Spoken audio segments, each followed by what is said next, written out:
সমগ্র বরাক উপত্যকা সহ বিভিন্ন এলাকার গুরুত্বপূর্ণ খবরের মধ্যে স্বাগতম। আজ হলো 31 জানুয়ারি, 17 মাঘ শনিবার। আজকের প্রথম খবরটি হলো ফেব্রুয়ারি মাসেই অরুণোদয়ের টাকা। যাহারা অরুণোদয়ের অন্তর্ভুক্ত রয়েছেন সেই মহিলাদেরকে মিলবে ফেব্রুয়ারি মাসেই অরুণোদয়ের টাকা।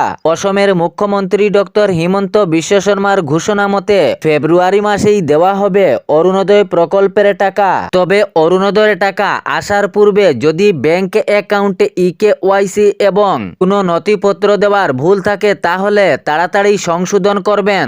যে মহিলারা অরুণোদয় প্রকল্পের অন্তর্ভুক্ত রয়েছেন সেই মহিলাদের জন্য সুখবর, ফেব্রুয়ারি মাসেই অরুণোদয়ের টাকা এককালীন মিলবে। অসমের মুখ্যমন্ত্রী ডক্টর হিমন্ত বিশ্ব শর্মার ঘোষণা মতে ফেব্রুয়ারি মাসেই দেওয়া হবে অরুণোদয় অন্তর্ভুক্ত যে মহিলারা রয়েছেন তাহাদেরকে অরুণোদয়ের টাকা। প্রথমেই জানানো হয়েছিল যে যাহারা নতুনভাবে অন্তর্ভুক্ত হবেন তাহাদেরকেও দেওয়া হবে। তবে এ বিষয়ে যাহারা নতুনভাবে অন্তর্ভুক্ত হয়েছেন তাহাদেরও জন্য সুখবর ফেব্রুয়ারি মাসে চলবে।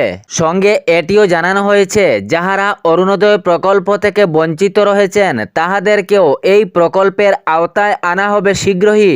যোগ্য প্রত্যেক হিতাধিকারীকে অরুণোদয় প্রকল্পের আওতায় আনা হবে, জানিয়েছেন অসমের মুখ্যমন্ত্রী ডক্টর হিমন্ত বিশ্ব শর্মা।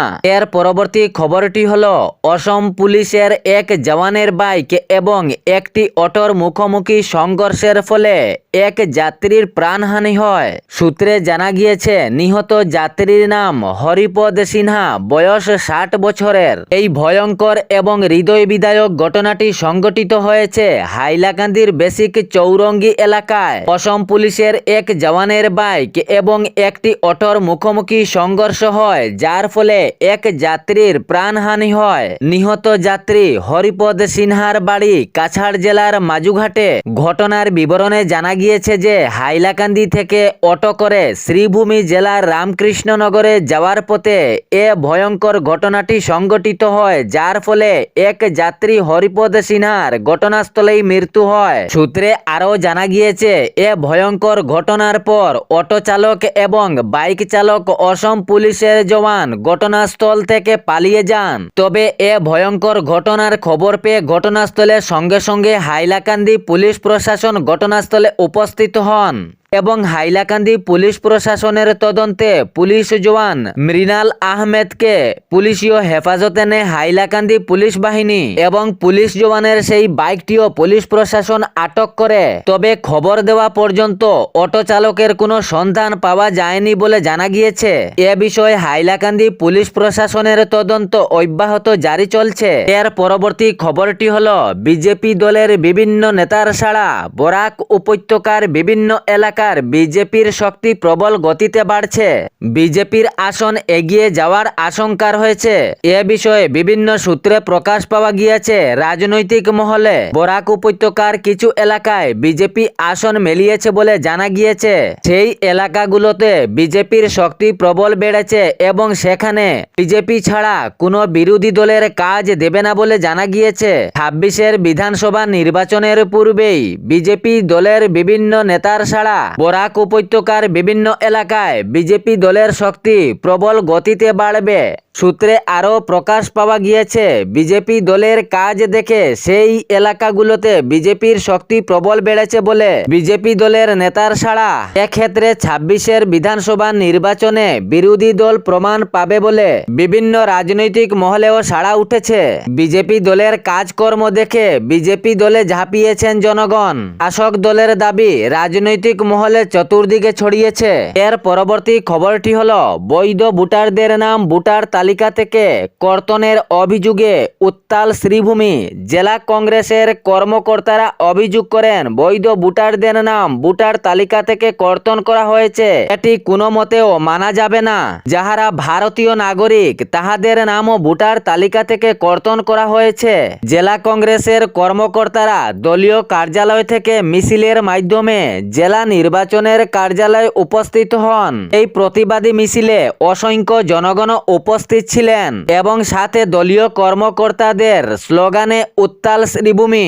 বিভাগীয় কর্তার হাতে স্মারকপত্র তুলে দেন দলের কর্মকর্তারা। তাহারা জানান, খসড়া ভোটার তালিকার পর দেখা যাচ্ছে হাজার হাজার বৈধ ভোটারদের নাম ভোটার তালিকা থেকে কর্তন করা হয়েছে। এগুলো মানা যাবে না। যাহাদের নাম ভোটার তালিকা থেকে কর্তন করা হয়েছে তাহাদের বৈধ নথিপত্র দেখিয়ে ভোটার তালিকায় অন্তর্ভুক্ত করার দাবি জানানো হয়েছে।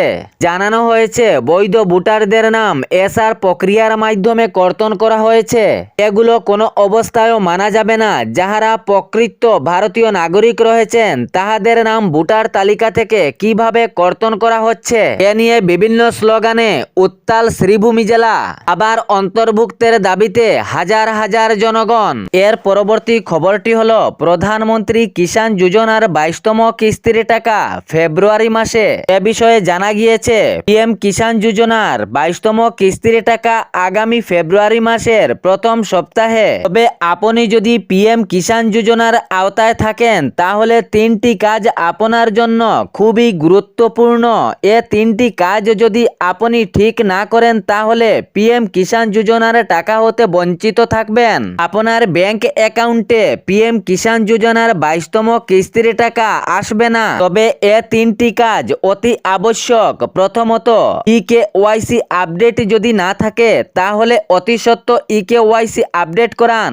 2 নম্বর, যদি পিএম কিষাণ যোজনার আওতায় আপনিও রয়েছেন তাহলে ফার্মার আইডি বানাতে হবে। যদি নতুন আবেদনকারী থাকেন তাহলে আপনাকে ফার্মার আইডি অতি আবশ্যক। সকল নতুন আবেদন করা কৃষককে বানাতে হবে ফার্মার আইডি, নইলে আপনার ব্যাংক অ্যাকাউন্টে এ 22তম কিস্তির টাকা আসবে না। এবং শেষ পর্যায়ে রয়েছে আধারের সাথে মোবাইল নাম্বার লিংক। যদি আধারের সাথে মোবাইল নাম্বার লিংক না থাকে তাহলে পিএম কিষাণ যোজনার 22তম কিস্তির টাকা হইতে বঞ্চিত হওয়ার সম্ভাবনা রয়েছে।